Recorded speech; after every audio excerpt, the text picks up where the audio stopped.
Halo guys, Sungrau di podcast Ngonten Ngobrol Tenang. Sebelum segmen kalian dimulai, perkenalkan nama saya Susno Prianto. Halo, perkenalkan nama saya Selina Sanamas. Halo, perkenalkan nama saya Meralita Natalia Gabriel.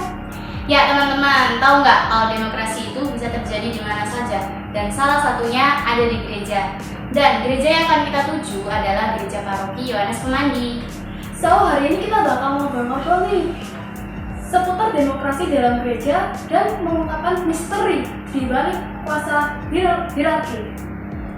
Oke, dan jangan mana ya, tetap stay tune pada kita. Dan nggak usah pakai lama lagi, yuk ke lokasi narasumber sekarang. Halo guys, sekarang kita sudah bertemu dengan Romo di sini. Halo Romo. Halo. Halo Romo. Halo. Selamat siang Romo. Selamat siang. Bagaimana kabarnya Romo? Sukacita. Sebelum itu, Romo boleh memperkenalkan diri dulu Oke. supaya teman-teman bisa lebih mengetahui lebih dalam lah tentang Oke, baik. Selamat siang ya, teman-teman. Siang. Teman-teman yang mengikuti live streaming ini, podcast ini dari kelas atau dari rumah. Selamat siang, selamat bertemu. Nama saya Romo Soni. Iya, Romo Soni Robin. Saya berasal dari NTT, dari Flores. Dan saya bertugas di Paroki Santo Yohanes Wonokromo, Yohanes Pemandi, Surabaya. Saya sudah bertugas 2 tahun di tempat ini. Saya dari Kongregasi Serikat Sabda SPD. Jadi saya imam SPD. Dalam gereja Katolik itu ada 2. Satu imam diosesan, Romo-Romo, satu imam tarekat. Ya, seperti SPD CR. Teman-teman Katolik pasti tahu tentang begitu.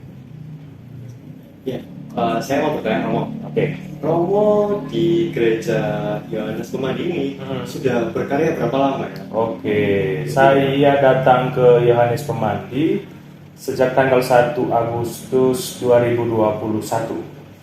Ya, jadi hampir kurang lebih 2 tahun. Lebih 2 tahun, ya lebih beberapa hari lah. Waktu itu datang pas COVID. Sementara COVID, jadi datang dan melayani umat ya dengan jumlah umat 3.008 jiwa tersebar di beberapa tempat ya di sekitar ada baru saja tidak salah 11 wilayah dan 49 lingkungan begitu. Boleh tahu nih Romo. Ah. Romo tahu nggak sejarah gereja Yohanes Pemandi sendiri ini berdiri sejak tahun berapa dan mungkin dari zaman apa gereja ini sudah? Oke. Kalau bicara tentang sejarah gereja itu sebenarnya sejak dimulai tahun 1960. Ya, ketika Romo Hadi Sudarso CM itu atas izinan dari pemerintah Kota Surabaya ya meminjamkan tanah yang berukuran 2.250 meter persegi untuk didirikan gereja. Ya, jadi Romo Hadi kemudian dalam perkembangannya membentuk sebuah stasi namanya. Kalau dalam gereja Katolik itu ada stasi. Jadi bentuk gereja yang terkecil dalam teritori. Ya. Kemudian dalam perkembangannya gereja ini resmi menjadi paroki itu tanggal 8 Agustus 1965. Ya, dan waktu itu gereja Yohanes Pemandi ini masih sejak awal menjadi bagian dari gereja HKY di Darmo. Ya, jadi sejak tahun 1965 gereja ini berdiri sendiri lepas dari paroki HKY di Jalan Darmo. Begitu. Dan dari sini kemudian berkembang ke gereja Gembala Baik, ya Jemur Sari, lalu Roh Kudus Rungkut, lalu Salib Suci Tropodo, kemudian berkembang lagi ke Santo Paulus Juanda. Juanda. Jadi itulah perkembangannya. Jadi gereja Katolik Paroki Santo Yohanes Pemandi Wonokromo itu diresmikan menjadi paroki tanggal 8 Agustus 1964. Gitu. Dan saya lupa di sini yang melayani di sini adalah romo-romo, awalnya romo-romo tarekat CM, kemudian dalam perjalanan romo-romo SPD, lalu sejak beberapa tahun terakhir ini, 3-4 tahun terakhir, itu sudah ada komunitas campur, romo-romo diosesan dan romo-romo lain. Ya. Ya Romo. Untuk komunitas campur ini maksudnya gimana ya? Oh iya, jadi kita dalam gereja Katolik itu punya kekasan, di mana romo-romo yang bekerja di wilayah teritori tertentu itu disebut romo-romo diosesan. Diosesan. Ya, oke. Kalau itu romo-romo yang bekerja di wilayah tertentu. Kalau romo-romo tarekat dia tidak membatasi pada satu teritori tertentu. Jadi dia bisa bekerja di tempat-tempat lain. Jadi kami di sini terdiri dari 2 kelompok itu, romo-romo diosesan dan romo-romo tarekat. Tapi kami gereja Katolik masih satu. Satu. Iya satu. Ya. Hanya kekasan kami berbeda, spiritualitasnya. Oke. Ada pertanyaan lagi? Baik Romo, jadi kami akan menanyakan ada beberapa pertanyaan nih. Nah, demokrasi gereja itu ada apa saja ya? Demokrasi di gereja itu ada apa saja? Oh, demokrasi di Gereja Katolik itu ada apa saja? Oke.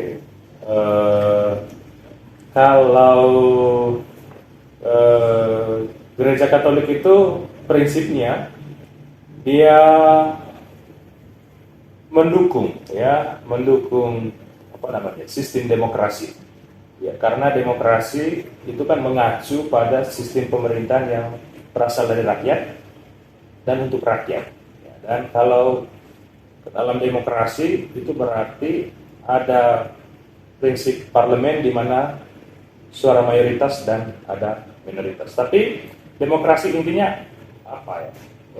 Mencari sebuah proses pemerintahan di mana tujuan paling tinggi adalah kebaikan bersama. Ya, kalau istilah Latinnya bonum communio.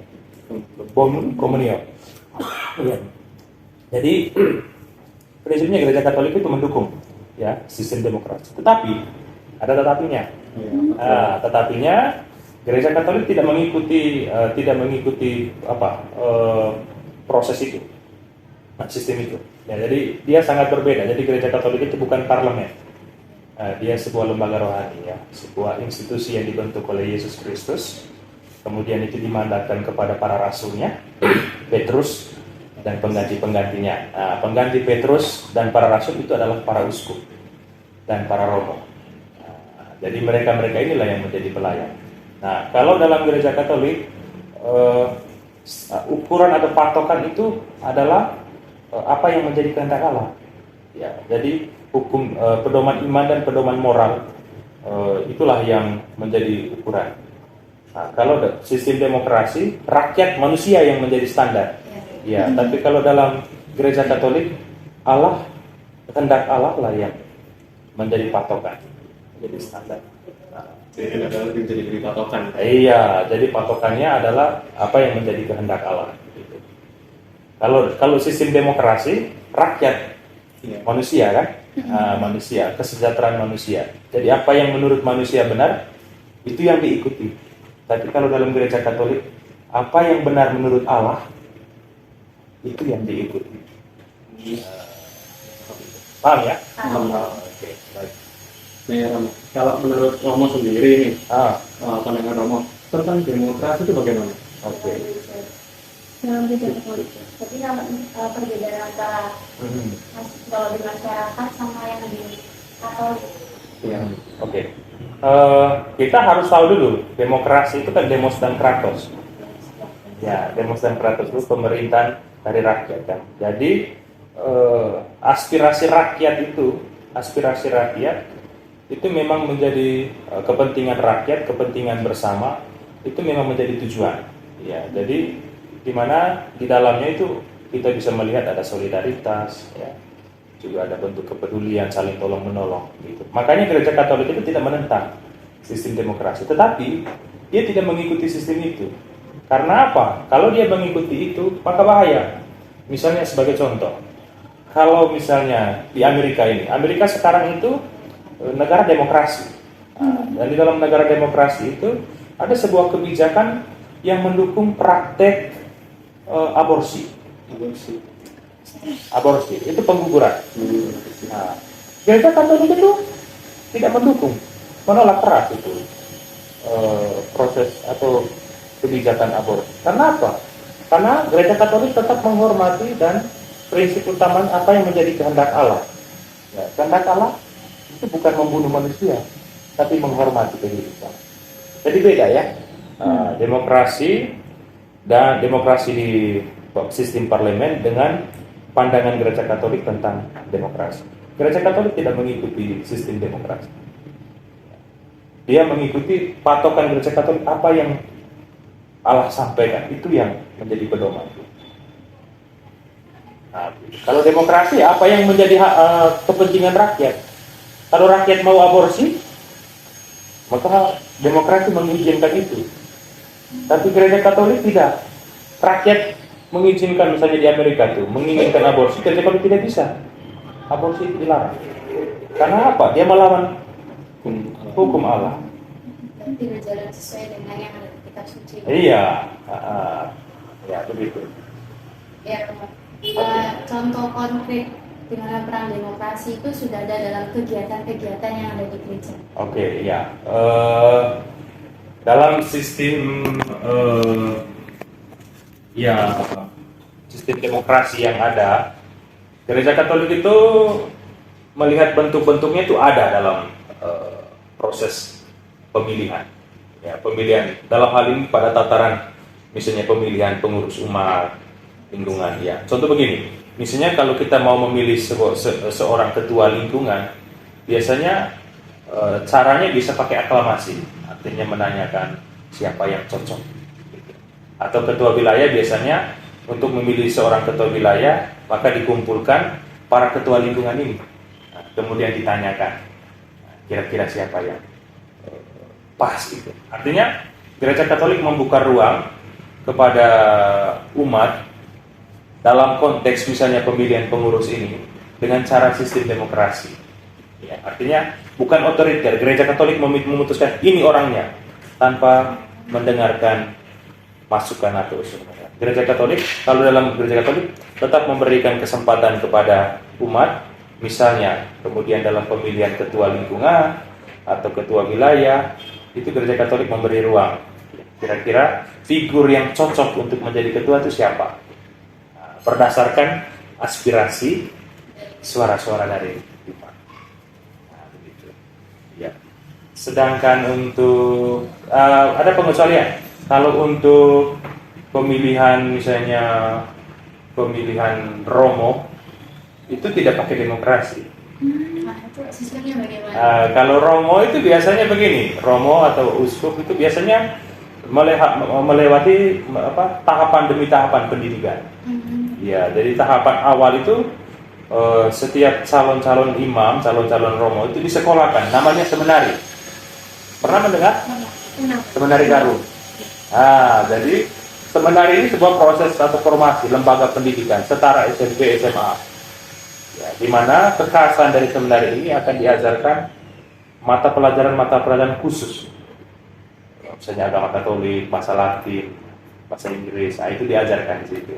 Kemudian pada tahapan berikut dia akan melanjutkan jenjang S1, filsafat. Lalu kemudian ada tahun pastoral, kalau istilah dalam dunia kampus itu KKN. Nah, setelah praktek KKN itu lalu kuliah lagi S2, kemudian baru ditabiskan jadi seorang Romo. Jadi seorang Romo itu memenuhi kriteria-kriteria secara psikis dia harus sehat, secara akademis dia harus menyelesaikan proses-proses pendidikan itu S1 dan S2.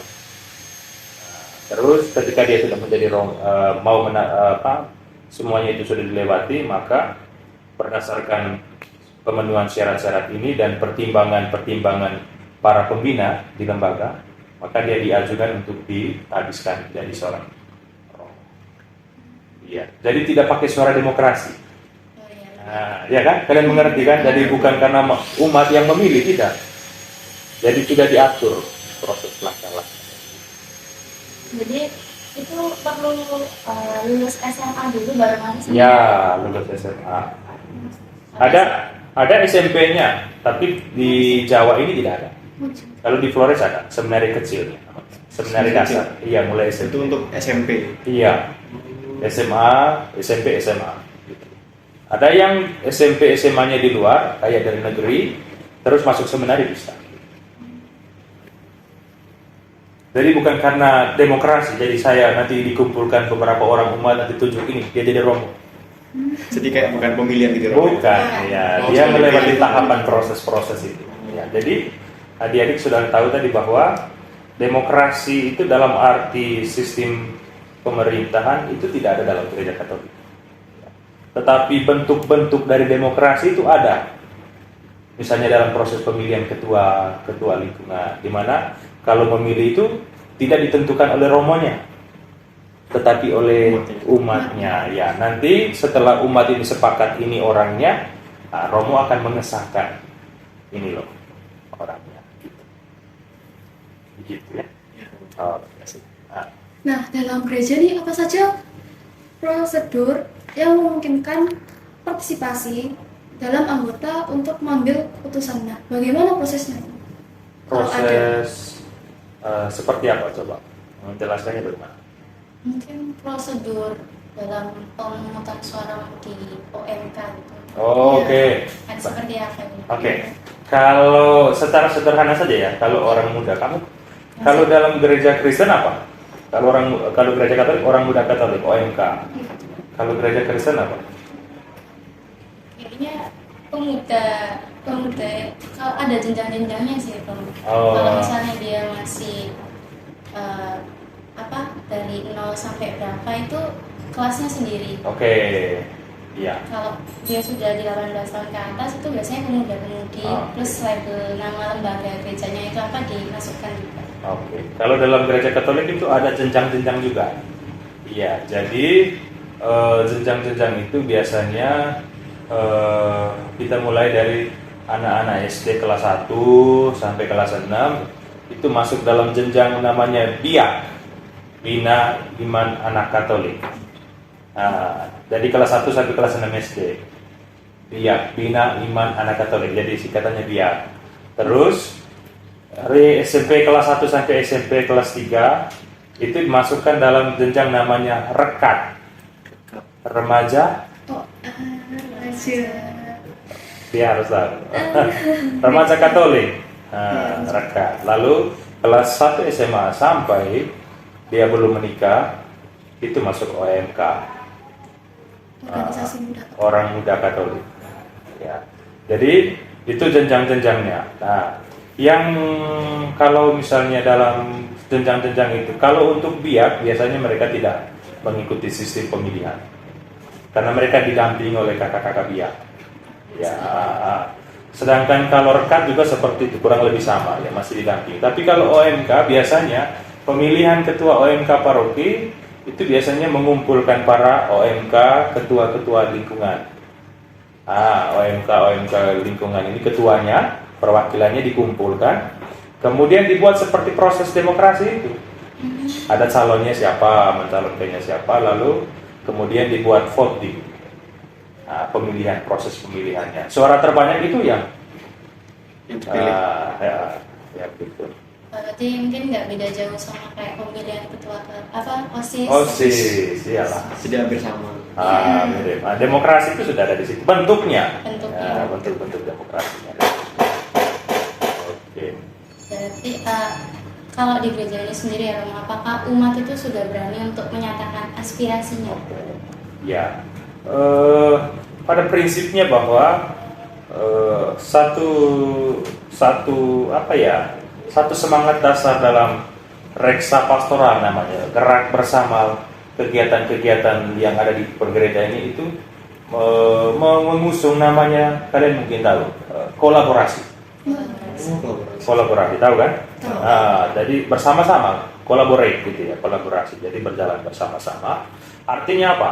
Ketika merumuskan program-program yang ada, romo, kepala paroki, sebagai pimpinan, ya, pimpinan yang ada di paroki itu, dia kemudian akan mengundang setiap ketua-ketua lingkungan ini, ya, dan ketua wilayah untuk bersama-sama ya menjelaskan, oke, program kita untuk tahun 2023 itu apa? Dengan menjawab kebutuhan-kebutuhan apa yang ada di lingkungan-lingkungan itu. Nah, jadi penyusunan program di gereja itu biasanya lahir dari suara-suara yang ada di lingkungan. Jadi para ketua lingkungan ini akan duduk bersama, kemudian merumuskan, oh persoalan yang terjadi di lingkungan di paroki kita ini seperti apa. Nah, kemudian itu akan dibicarakan di tingkat paroki. Nah, dan itu akan menjadi program bersama. Sebenarnya sistemnya itu demokrasi itu bentuk-bentuknya sudah dijalankan oleh gereja Katolik. Tapi dalam hal-hal tertentu, contoh prinsip iman dan moral, tidak ada demokrasi. Gereja Katolik itu tetap pada prinsipnya, pada Allah, sabda Tuhan, Allah yang bersabda. Oh ya Romo ini, apakah aspirasi dari umatnya sendiri itu sudah diwadahi untuk mengembangkan gereja ini? Iya, prinsip yang terjadi khususnya di paroki ini sejauh ini sudah berjalan dengan baik, di mana aspirasi umat itu didengar, ya, kemudian disikapi dan dicari solusi bersama. Dan kesannya memang bahwa gereja Katolik itu sangat strukturalis. Jadi garis komandonya, kalian harus tahu bahwa garis komando gereja Katolik itu sangat jelas. Pemimpin tertinggi namanya Paus. Berarti mungkin kayak hierarki gitu. Ya, hierarki gereja Katolik itu jelas. Jadi yang paling tinggi itu Paus, yang pernah di Roma. Di bawah Paus namanya uskup. Ya, di bawah uskup yang membantu uskup itu para Romo. Yang membantu para Romo itu ketua-ketua lingkungan. Iya, jadi satu garis komando betul ya. Sehingga kalau kalian tahu bahwa kebijakan Paus itu berlaku untuk seluruh gereja Katolik dimanapun di seluruh dunia. Iya, kalau ada surat dari Paus, berarti surat itu berlaku untuk. Ya, jadi ritusnya, cara berdoanya itu sama. Di Surabaya sama seperti di Sumatera, sama seperti di Afrika, sama seperti di Amerika Latin, hanya beda bahasa. Ya, kalau soal wadah itu gereja Katolik menerima aspirasi. Ya, biasanya umat menyampaikan aspirasi yang berkaitan dengan kegiatan-kegiatan gereja. Dan untuk diketahui bahwa para Romo, para uskup itu dilarang untuk berpolitik. Bertolak belakang dan bertentangan juga betul. Karena prinsipnya bahwa antara gereja dengan politik itu beda. Jadi kalau nanti kemudian para Romo ini ikut dalam perpolitikan, maka bisa akan menimbulkan perpecahan. Karena para uskup, para Romo itu gembala yang mempersatukan. Tetapi gereja tetap mendorong umatnya, paroki ini misalnya gereja Katolik mendorong awamnya itu berpolitik. Ya, berpolitik tapi dengan tujuan yang baik dan benar, sesuai dengan hukum Tuhan, yaitu hukum kasih. Ya, jadi gereja itu tidak melarang berpolitik, tetapi yang awamnya gereja Katolik, para Romonya tidak boleh. Jadi sudah ada hukum kanonnya, hukum gereja. Para Romo, para uskup tidak boleh ikut berpolitik praktis. Tapi menyuarakan umatnya untuk ikut bisa, supaya mereka ikut politik yang baik dan benar. Unik. Unik kan? Romonya tidak boleh. Tapi Romonya mendorong umatnya untuk berpolitik. Asal apa? Kalau Romo ikut berpolitik, nanti Romo menjadi pembawa perpecahan. Romo tidak boleh. Romo harus merangkul, mempersatukan. Seperti Kristus Yesus yang mempersatukan, bukan memecah belah. Oke? Ya. Jadi gini Romo, apakah ada yang misalnya mereka lagi transpirasi nih? Apa? Lagi transpirasi Transpirasi, oke. ya. Tapi ada yang nggak didengarkan gitu, pernah nggak? Ada biasanya. Ya, contohnya itu apa? Contohnya ya, begini. Apa yang contoh? Contoh dia beraspirasi tapi tidak didengarkan. Iya. Iya. Contohnya misalnya pernikahan. Pernikahan. Ya, contoh soal pernikahan. Kalau dalam gereja Katolik itu kan pernikahan itu kan sifatnya monogami. Satu dan Satu dan tidak terceraikan mati. Nah, jadi ada beberapa aspirasi yang gereja Katolik tidak mau gitu. Misalnya contoh, dia pisah dengan istrinya masih hidup dan dia mau menikah lagi. Gereja Katolik tidak akan mengesahkan pernikahan. Karena apa? Dia menghormati pernikahan yang sebelumnya. Apalagi kalau misalnya dia menikah sah gereja Katolik, kemudian dia belum meninggal pasangannya itu, kemudian dia mau menikah lagi, sementara pasangannya ini masih ada, dan dia mengajukan aspirasinya untuk menikah lagi, gereja Katolik tetap konsisten. Selama pasanganmu masih ada dan pasanganmu belum meninggal, kamu tidak boleh bisa Baru menikah. saja. Karena prinsipnya gereja Katolik menghormati pernikahan. Dan gereja Katolik berpegang teguh, nikah itu sekali seumur hidup dengan satu orang. Ya, untuk menghormati martabat dan kehormatan pasangan. Jadi kalau misalnya pasangannya yang lama masih ada, dia mau menikah lagi, otomatis dia mengkhianati yang satu. Ya. Gereja Katolik itu, gereja Katolik menghormati itu. Jadi aspirasi dia ngomong, dia minta, gereja Katolik tidak mau.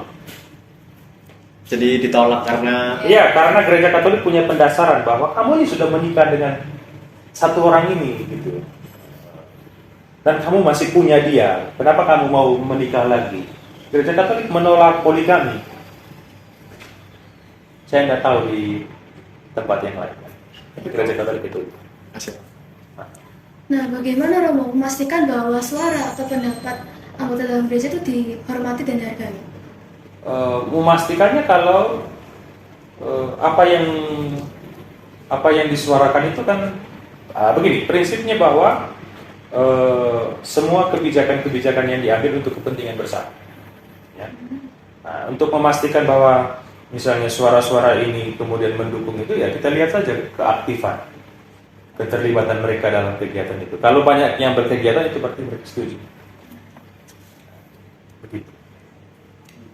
Romo pernah nggak menangani suatu konflik atau perbedaan pendapat antara anggota gereja atau umat? Pernah? Ya. Biasanya masalah suami istri. Bagaimana Romo menanganinya? Biasanya pertama mendengarkan dulu. Ya, kalau mereka berkonflik itu biasanya cara saya artinya mendengarkan mereka, lalu kemudian, tapi dalam proses mendengarkan saya tidak bisa mengumpulkan berpartner masing-masing gitu, karena perspektif orang itu bisa beda-beda. Lalu kemudian ketika duduk mendengar, kita cari, oh ini salahnya di mana, oh, peluang untuk bisa rujuknya di mana. Nah, kalau semua sudah itu dicari, kita mencari cara. Kalau dipertemukan memungkinkan, oke. Tapi kalau tidak dipertemukan, kita mesti cari cara, cari orang ketiga. Nah, maksudnya orang yang dia hormati begitu untuk duduk bersama, dan itu sangat membantu. Tetapi yang pertama ya, cara menolong ya berdoa. Balik lagi ke Tuhan. Oh iya, semuanya harus kembali kepada Tuhan. Karena seringkali cara manusia tidak mempan. Itu harus kalian ingat.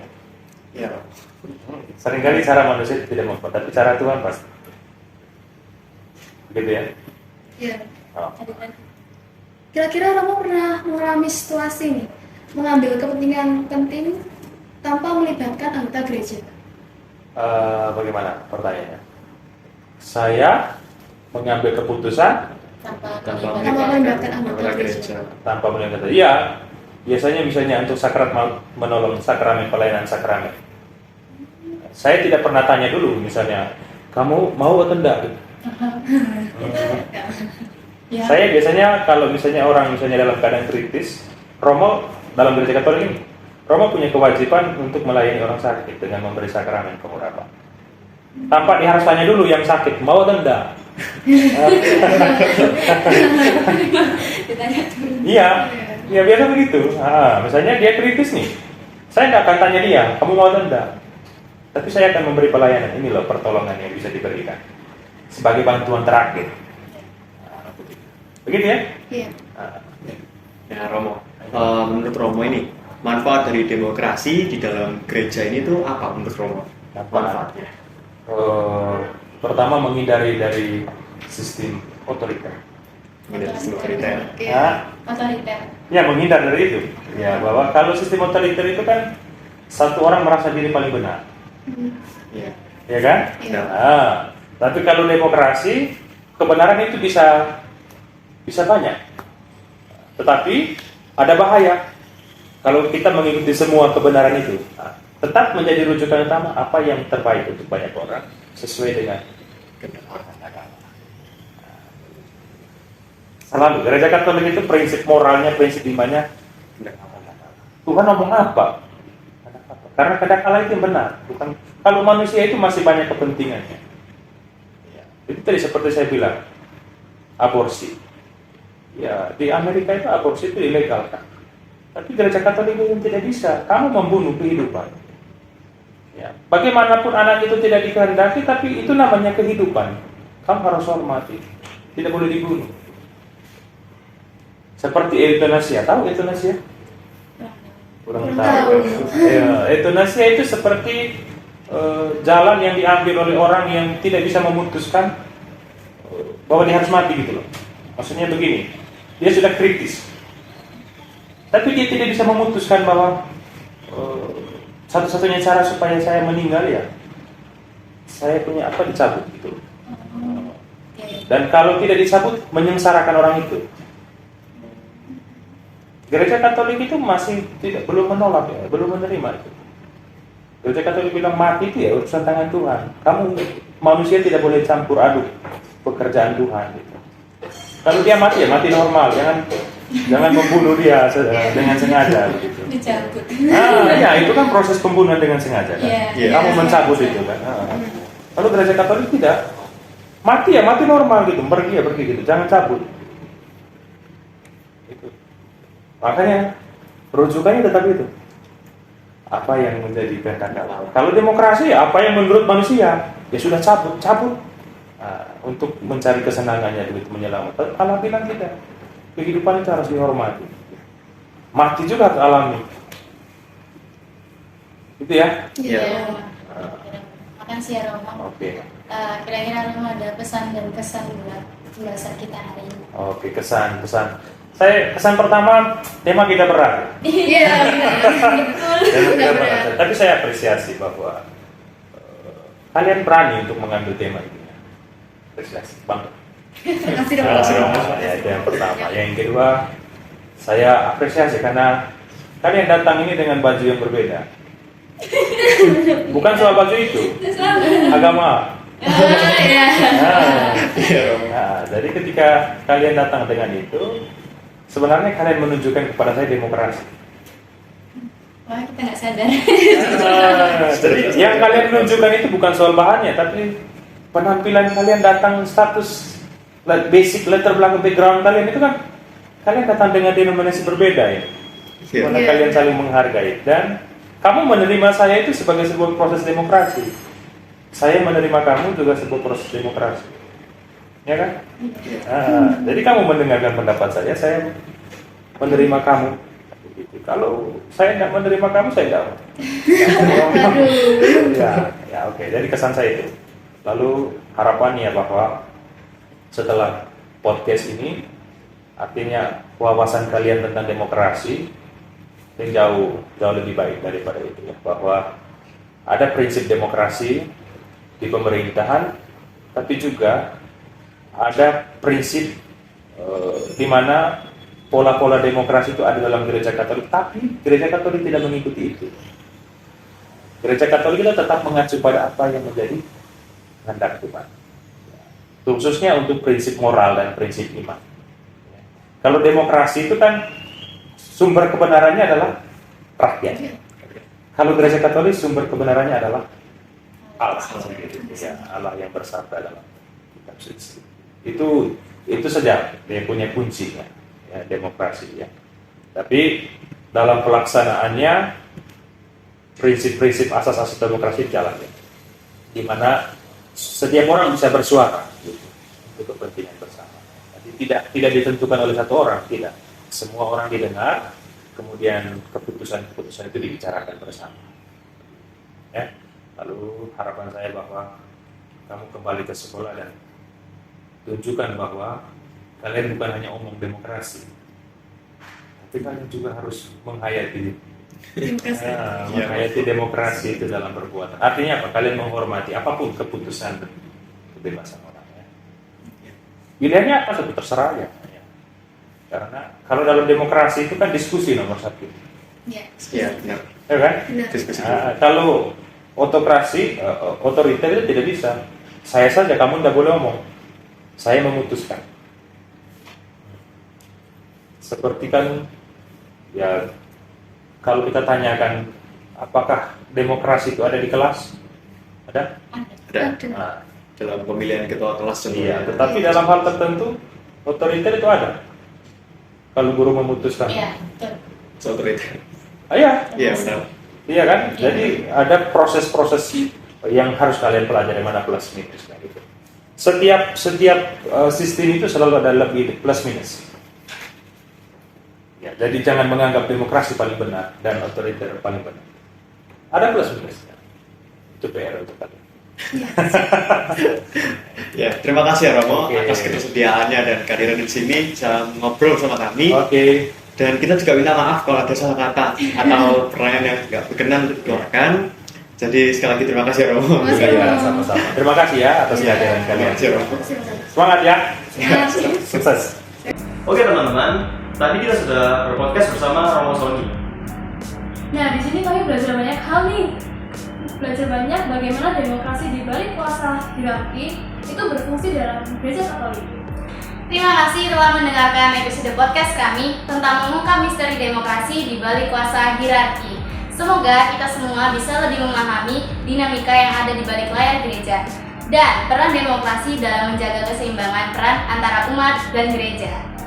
Oke, kita selesai teman-teman. Sampai jumpa. Matur nuwun Gusti berkahi. Bye bye.